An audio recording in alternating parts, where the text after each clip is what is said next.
All right. So personal narratives, we're going to be looking at our sample. Okay, today's goals. Here's our objectives. All right, so I'm giving you right now an objective for the whole week and then today's objective as well.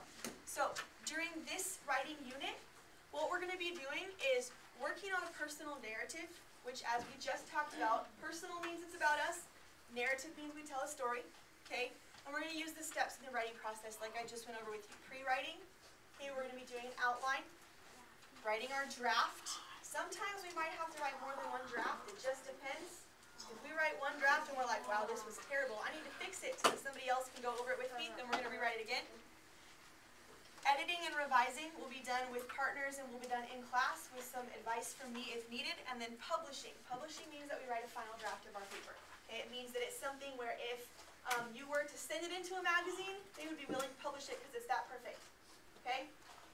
So that's that. That's our goal for the whole unit. Now, for today, we're going to be looking at this, we're going to be looking at this personal narrative sample that I passed out to you, okay? We call it a vignette sometimes, but basically we're going to use it and we're going to go backwards. We're going to read the story and then we're going to outline it at the end of the day today. Okay, what was the introduction? Who are the main characters? What are the main events as we go through? What are the details that we use to support it? Because we want as much detail as we possibly can get, okay? And then we're going to see, when we go to do our own pre-writing, what should our example, what should our flow chart look like as we go through that, okay? Any questions so far? All right, so you should have a pretty good idea of what's expected. So next, let's go ahead and read that sample that you have in front of you, okay? So, I'm going to read it out loud, and I want to see your eyeballs on the page following along, so that if I glance over to you, then that's what I see is you reading that same page, all right? So, this vignette or personal narrative is called Car Crash. It says, I was riding in a car with my father. We had just taken a family friends to the airport, and we were on a busy street heading home for dinner. Does that say dinner? No. It says Dimmy, right? We found a mistake. So somebody in their final draft wasn't very careful. We know that it's supposed to say dinner, right? Yeah. All right. So our radio was turned to the news station that my father always listens to. We listened to a bulletin about a bad accident that had happened in another part of town. Glad that's not us, I said. As we came around a curve, my father put on the brakes. At first, I didn't know why, but then I saw a car stopped down the block. Its emergency lights were flashing. Suddenly, my father yelled, "Hold on!" He was looking into the rearview mirror. I turned and saw a sports utility vehicle approaching us fast. What do we usually call a sports utility vehicle? What do we abbreviate that as? Sports car.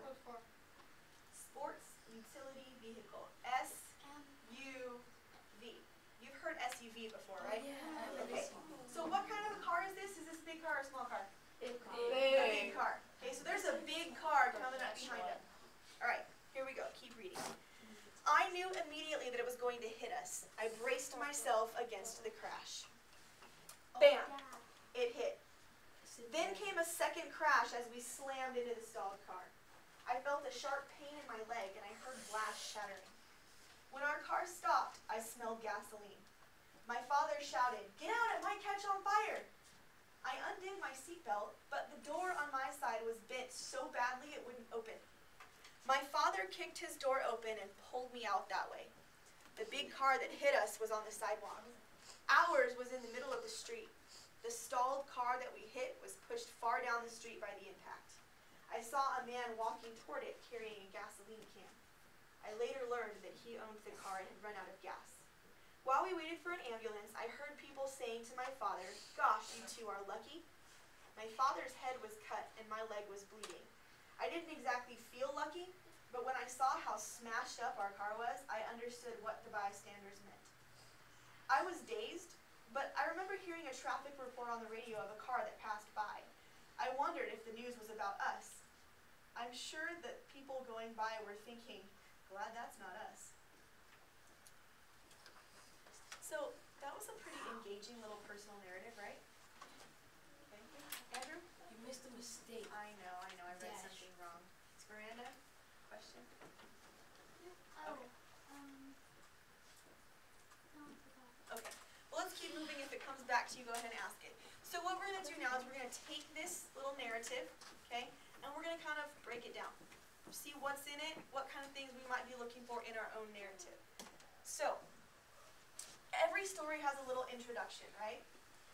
In this introduction, we learn about the main characters. The main characters are the narrator. Do we know the narrator's name?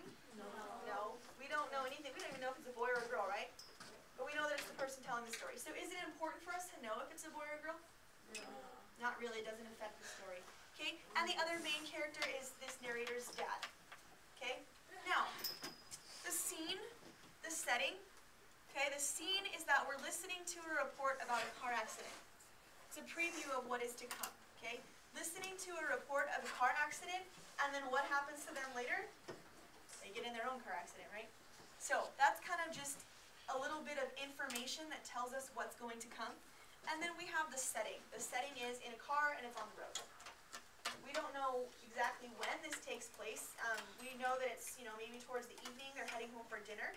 But we don't know, like, what year it's in or anything like that. So, in a car, on the road, on the way home for dinner. All right?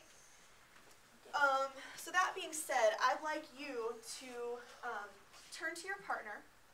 Tell them, what do you think that the first big event is that we should list on our flow map, on our chart? What's the first big thing that happens that we need to write down?